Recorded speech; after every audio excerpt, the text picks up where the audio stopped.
पाकिस्तान कुछ काफी बड़ा प्लान कर रहा है और भारत को पाकिस्तान से अब एक नए सेक्टर में कंपटीशन मिलने वाला है। ऐसा इसलिए क्योंकि पाकिस्तान को भारत से ओवरसीज मार्केट में भिड़ने के लिए तैयार किया जा रहा है, एक ऐसे मैन्युफैक्चरिंग सेक्टर में जहां भारत पे विश्व के ऑलमोस्ट 150 से ज्यादा देश डिपेंडेंट है और दुनिया के कई देशों के हेल्थ सेक्टर आज भारत की वजह से चलते हैं। मैं फार्मास्यूटिकल सेक्टर की बात कर रहा हूं, जहां पाकिस्तान ने हाल ही में जबरदस्त एंट्री मारी है और भारत के $30 बिलियन के एक्सपोर्ट मार्केट में सेंध मारने के लिए तैयार है। दरअसल दवाइयों की मैन्युफैक्चरिंग और एक्सपोर्ट को लेकर पाकिस्तान पूरी तरीके से उतर चुका है और इसमें पाकिस्तान की मदद पाकिस्तान का सबसे करीबी दोस्त कर रहा है। कमाल की बात यह है कि स्ट्रैटेजी भारतीय फार्मा सेक्टर को चैलेंज करने के हिसाब से डिजाइन की गई है, ठीक उसी समय जब यूनाइटेड स्टेट्स के लिए पाकिस्तान भारत से ज्यादा इंपॉर्टेंट बन चुका है। ये एकदम सही टाइमिंग है अमेरिका के हेल्थ सेक्टर में बैकडोर एंट्री मारने की और इसके लिए दो देश हाथ मिला चुके हैं। आगे बढ़ने से पहले एक इंपॉर्टेंट बात, अभी भी आप में से बहुत से लोग बिना सब्सक्राइब करे हमारे कंटेंट को देखते हैं और किसी वजह से कंटेंट अच्छा लगने के बावजूद वीडियो को लाइक नहीं करते। इसकी वजह से हमारी मेहनत को क्रेडिट नहीं मिल पाता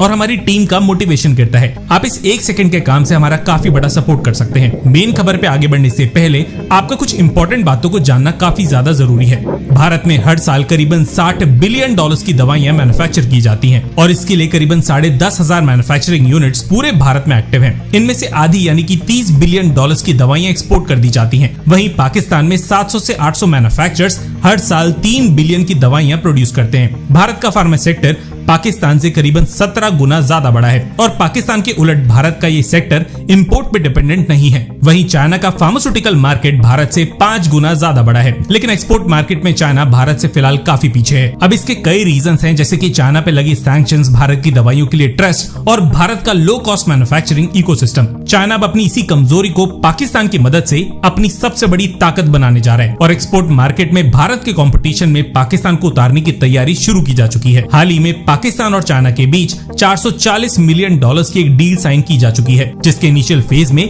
रॉ मटेरियल और फिनिश दवाइयों के प्रोडक्शन के लिए 9 एग्रीमेंट साइन किए गए हैं। इस एग्रीमेंट में APIs, medical devices, vaccine production, generic दवाइयों का मैन्युफैक्चरिंग बेस और क्लिनिकल रिसर्च को लेकर दोनों देशों में सहमति बनी है और पाकिस्तान को प्रोडक्शन और एक्सपोर्ट मार्केट के लिए चुना गया है। ये डील CPEC 2.0 के अंतर्गत साइन की गई है और इसमें 300 पाकिस्तानी और 150 चाइनीज कंपनीज इन्वॉल्व हैं। आगे चल के इस एग्रीमेंट की वजह से पाकिस्तान के फार्मा मैन्युफैक्चरिंग इकोसिस्टम को $3 बिलियन से बढ़ाकर $10 बिलियन तक ले जाने का टारगेट रखा गया है। इसका मेन फोकस एक्सपोर्ट पर होगा, खासकर यूरोप और दूसरे इंटरनेशनल मार्केट पर। यूरोप में पाकिस्तान को GSP+ का बेनिफिट मिलता है, जिससे कई प्रोडक्ट्स पर इंपोर्ट ड्यूटी कम या 0 लगती है और एक्सपोर्ट करना आसान हो जाता है। ये वही मार्केट्स हैं जहां पर चाइना पर कई तरह के प्रतिबंध लगे हुए हैं। देखिए, कोइंसिडेंस तो नहीं हो सकता कि जैसे ही भारतीय दवाइयों पे 200% की इंपोर्ट ड्यूटी लगाने की बात US की तरफ से सामने आई, ठीक उसी समय पाकिस्तान में फार्मा सेक्टर को इतना बड़ा पुश मिला। अकेले यूनाइटेड स्टेट्स को भारत से करीबन $10 बिलियन की दवाइयां एक्सपोर्ट होती हैं और US अपनी जेनरिक मेडिसिन के लिए भारत पे काफी हेवीली डिपेंडेंट है। US अब इसी डिपेंडेंसी को डाइवर्सिफाई करना चाहता है और पाकिस्तान इसके लिए एक सही दावेदार है। आगे चल के इस डील का अगर कोई बड़ा इफेक्ट भारतीय एक्सपोर्ट पे दिखा